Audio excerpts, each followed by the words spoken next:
деца со интелектуална попреченост или остануваме понатамо за ментална деца, затоа што не е тоа само организационно или не знам какво, тоа е многу сериозно стручно прашање како ќе го употребиме тој термин. Така. Од каде е таа чувствителност на терминологијата? Кој е најчувствителен? Дали се тоа родителите, дали се тоа лицата со пречки во развојот? Ја мислам дека пред се родителите и ја им дам право на родителите, зашто да не, тоа е нивно и право и осеќање и чувство да го избегнат тешкиот или терминот што дава стигматизација или сегрегација и така натаму. Меѓутоа, знаете што, по некој пат чувството и сакањето не е се најдоброто. Оти при таквото барање треба да се повеѓа од интерес на детето, а не од мојата желба да задоволам моето его, него дали детето ќе има корис од сето тоа. Така. Вие неколку пати го споминавте терминот интеграција и инклузија. Тоа беше една, по мене, најопширна тема за која што имаше најмногу реферати поднесено. Сега веднаш да кажеме на самиот почеток дека инклузијата практично значи вклучување, нели? Вклучување на децата со хендикеп во редовните оделенија, редовните училишта. Е така. До какви заклучоци? Кои се заклучоците во врска со овие теми? Оти навистина имаше, пак ќе речем, разноличие и тука во ставовите во. Овие теми скоро цел ден изедоа во сесијата, имаше над 24-5 соопштенија и со право затоа што навистина се актуелни и интеграцијата и инклузијата.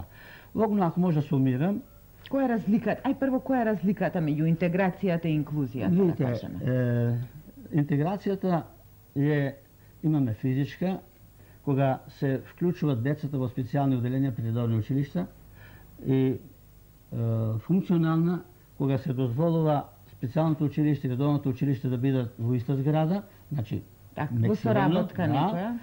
А инклузијата или вклучувањето е веќе социјална интеграција, тогаш потpuno вклучување на децата со хендикеп во редовните оделенија и заедно со нив да комуницираат и да работат. Е така, се сосема кусот, кои се заклучоците во врска со ова? Па прво се како прв заклучок што сите инсистира тоа што го кажав, да се донесе национална стратегија и закон за интеграцијата и инклузијата и уште повеќе и за финансирањето ништо, затоа што сега во цела Европа веќе се поставува проблемот на финансирањето на овие процеси и се доведува во прашање тој процес. Значи мора да се разреши прашањето на финансирање, иначе ќе останеме со процесите што сме почнале. Значи парите се секаде во. Да. Тоа. Друго, потребно е потполно подготвување и извршување на сите претходни фази и услови, како што се подготвување на децата со и без хендикеп, на родителите, на учителите, изготвување на посебни програми и така натаму.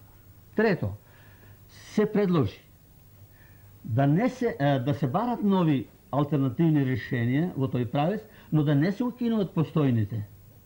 Значи треба да останат и понатамо специјалните училишта и установи да работат, да преземат нова улога, да преземат потешки случаеви и што е најважно се предложи да се трансформираат во инструкторски или ресурсни центри за помагање на редовните училишта каде што има вклучено вакви деца.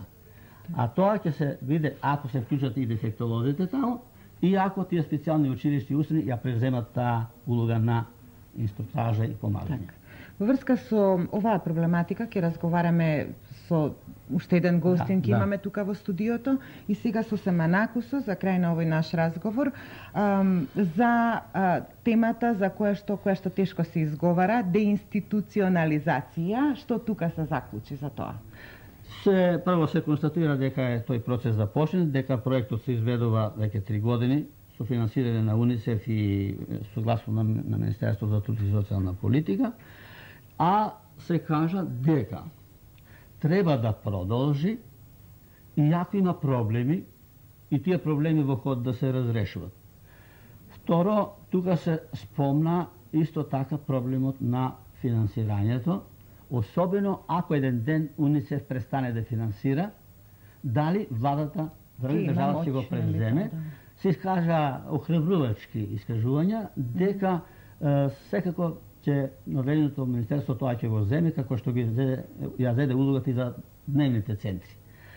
Покрај ова се нагласи дека добро е при деинституционализација или излекувањето на деца за сега од демеркапија, да се тие деца вклучуваат пред се во биолошките нивни семејства, а ако такви нема, во други семејства, изгрижувачки семејства, и тука таа улога во многу треба да ја одиграат центрите за социјална работа.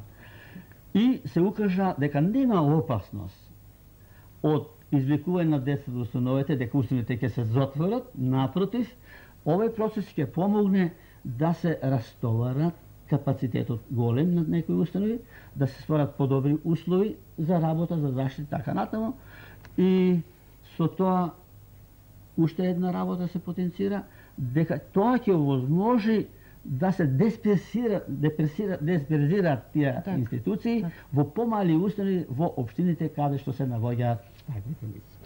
Професоре, јас се надевам дека научната мисла ќе ја следи практиката и обратно, дека практиката ќе биде во согласност. Стана збор и за раната интервенција, и за општи теми, и тук имаше се разбира, имаше многу таму што да се слушне и што да се зборува. Ние во друга прилика повторно ќе говориме на оваа тема.